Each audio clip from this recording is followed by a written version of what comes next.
शेतकरी मित्रांनो नमस्कार. जसं की तुम्ही स्क्रीनवरती पाहत आहात, आजचा व्हिडिओ खास करून कापूस पिकाबद्दल असणार आहे आणि आपण पाहणार आहोत की कापूस पिकामध्ये जी पातेगळ होते ती पातेगळ आपण कशा प्रकारे कंट्रोल करू शकतो. म्हणजे सविस्तर माहिती पाहणार आहोत. पातेगळ म्हणजे काय, पातेगळ नेमकी कधी होते, कशामुळे होते आणि पातेगळ होऊ नये किंवा सुरू असलेली पातेगळ थांबवण्यासाठी आपण कोणकोणत्या उपाययोजना करू शकतो याची सविस्तर आणि सोप्या भाषेमध्ये माहिती आपण आजच्या व्हिडिओमध्ये पाहणार आहोत. जर तुमच्याकडे कापूस पीक असेल तर नक्कीच हा व्हिडिओ तुमच्यासाठी खूप महत्त्वाचा आहे. माझी कळकळीची विनंती आहे, व्हिडिओ पूर्ण पहा. व्हिडिओच्या शेवटी जर तुम्हाला माहिती आवडली तरच हा व्हिडिओ तुमच्या इतर कापूस उत्पादक शेतकऱ्यांबरोबर नक्की शेअर करा. चला तर सुरू करूया.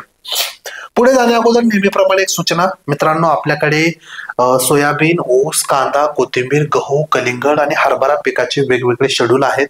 शेड्यूलची किंमत वेगवेगळी आहे. खरेदीनंतर हे शेड्यूल तुम्हाला PDF स्वरूपामध्ये तुमच्या व्हॉट्सअप नंबरवरती पाठवण्यात येतात.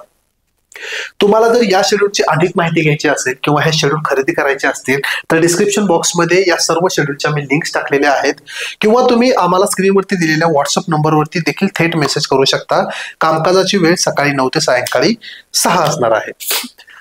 ठीक आहे, शेड्यूल हवं असेल तर खरेदी करा. सूचना समाप्त झालेल्या आहे. पुढे लगेच जाऊया. सगळ्यात अगोदर जाणून घेऊया की पातेगळ म्हणजे काय. आता तुम्हाला तर माहितच आहे, कापूस पिकात लागलेली फुले म्हणजे ज्याला आपण पाते म्हणतो, अकाली गळून पडणे याला आपण पातेगळ असं म्हणतो. त्यामुळे झाडावरील बोंडे कमी तयार होतात आणि उत्पादनामध्ये मोठी घट होते. अतिशय सोप्या भाषेमध्ये पातेगळीची आपण या ठिकाणी व्याख्या केलेली आहे. पातेगळ कधी आढळते हे जर पाहिलं आपण तर बघा, फुलोऱ्याच्या अवस्थेमध्ये म्हणजे जुलै ते ऑगस्ट नंतर आपल्याला कापूस पिकामध्ये पातेगळ मोठ्या प्रमाणामध्ये आढळते. ढगाळ व सतत पावसाळी हवामानात देखील तुम्हाला पातेगळ खूप आढळते. तापमानात म्हणजे दिवस आणि रात्र जास्त फरक झाला, म्हणजे सकाळचं दिवसाचं तापमान खूप जास्त आहे, रात्री अचानक खूप कमी तापमान होतंय, तरी देखील तुम्हाला पातेगळ जास्त जाणवू शकते. पाणथळ जमिनीमध्ये म्हणजे ज्या ठिकाणी पाणी साचून राहतं त्या ठिकाणी पातेगळ तुम्हाला जास्त झालेले दिसून येणार आहे. आणि काही ठिकाणी असा देखील आमचा अभ्यास आहे की ज्या ठिकाणी उशिरा पेरणी करण्यात आलेली आहे त्या ठिकाणी देखील पातेगळ आपल्याला दिसून आलेले आहे. तर पातेगळ कधी आढळते याच्या मागची थोडक्यात अभ्यासपूर्ण कारण आहेत. अशा प्रकारे पातेगळ आपल्याला दिसून येते. पुढे जाऊया. पातेगळ होण्यामागची काय प्रमुख कारण आहेत त्यातलं पहिलं कारण जर आपण पाहिलं म्हणजे नैसर्गिक कारण, तर पावसाचे खंड किंवा अचानक मोठा पाऊस किंवा जास्त तापमानातील बदल. समजा 2 पावसामधला गॅप वाढला, समजा 2 पाण्यामधला गॅप वाढला म्हणजे पाण्याचा ताण निर्माण झाला, अचानक मोठा पाऊस आला किंवा अचानक तापमानामध्ये जास्त चढ उतार निर्माण झाला, तर ही नैसर्गिक कारण आहेत तुमच्या कापूस पिकामध्ये पातेगळ होण्यामागची. दुसरं कारण आहे ते म्हणजे अन्नद्रव्याची कमतरता. हे देखील एक खूप महत्वाचं कारण आहे. खास करून कॅल्शियम, बोरॉन आणि झिंक याची जर कमतरता तुमच्या प्लॉटमध्ये तयार झाली तर 100% त्या ठिकाणी पातेगळ दिसू शकते. कीड रोगाचा प्रादुर्भाव हे देखील एक छोटंसं कारण असू शकतं तुमच्या प्लॉटमध्ये पातेगळ होण्याचं. गुलाबी बोंडअळी असेल, रसोसे किडे असतील किंवा बुरशीचा जर प्रॉब्लेम तुमच्या प्लॉटमध्ये असेल तर नक्कीच त्या ठिकाणी जी काही आपली कळी असते, जे पातं असतं त्याच्या देठावरती प्रॉब्लेम होतो आणि आपलं पातं त्या ठिकाणी गळून जातं. समजा हे काही प्रमाणात आहे, म्हणजे जास्त तुम्ही नत्रयुक्त खतांचा जर वापर केला तर म्हणजे युरियाचा खत जास्त वापर केला किंवा इतर कुठल्याही नत्रयुक्त खतांचा ग्रेडचा वापर तुम्ही जास्त केला तर थोडीशी तुम्हाला त्या ठिकाणी पातेगळ झालेली दिसून येईल. इथिलीन निर्मिती हे देखील एक शास्त्रशुद्ध कारण आहे. ताणामुळे फुलांचा देठ कमकुवत होतो. म्हणजे कसं की समजा ढगाळ वातावरण तयार झालेलं आहे आणि त्यामध्ये नैसर्गिक इथिलीन निर्मिती जर देठामध्ये जास्त झाली तर इथिलीन म्हणजे काय, इथिलीन हे वाढ संप्रेरक आहे. कुठलीही कळी असेल, फुल असेल, फळ असेल याला पकवण्याचं काम करतं. जर इथिलीन निर्मिती निसर्गात जास्त झाली तरी ते कळी ते पातं पिकून गळून त्या ठिकाणी पडतं.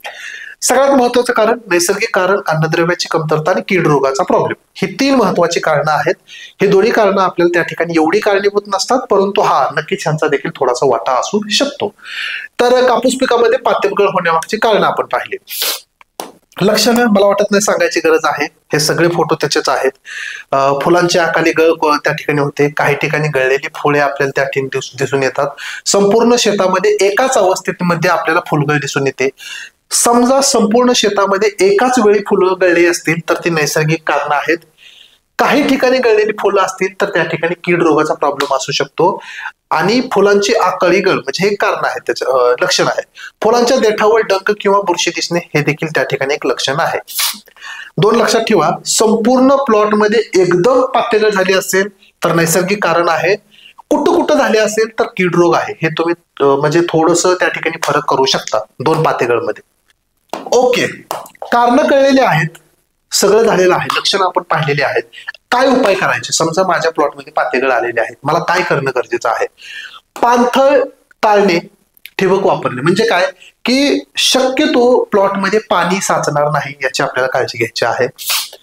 थोडंसं बजेट असेल तर ठिबक सिंचनावरतीच कापूस पिकाची लागवड आपल्याला करायची आहे. मध्यम ते भारी जमिनीत लागवड करा, जास्त देखील खोल काळ्या जमिनीत लागवड करू नका किंवा जास्त हलक्या जमिनीत लागवड करू नका. जून अखेरपर्यंत पेरणी उरकून घ्या, जास्त लेट करू नका लागवडीसाठी.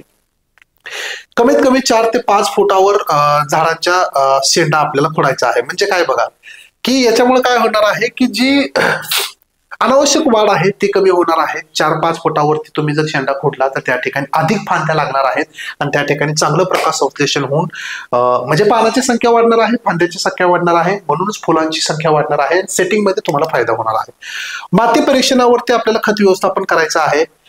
का तर कॅल्शियम, बोरॉन आणि झिंक यांची जी कमतरता मी तुम्हाला सांगितली होती ते तुम्हाला माती परीक्षणामध्येच कळणार आहे.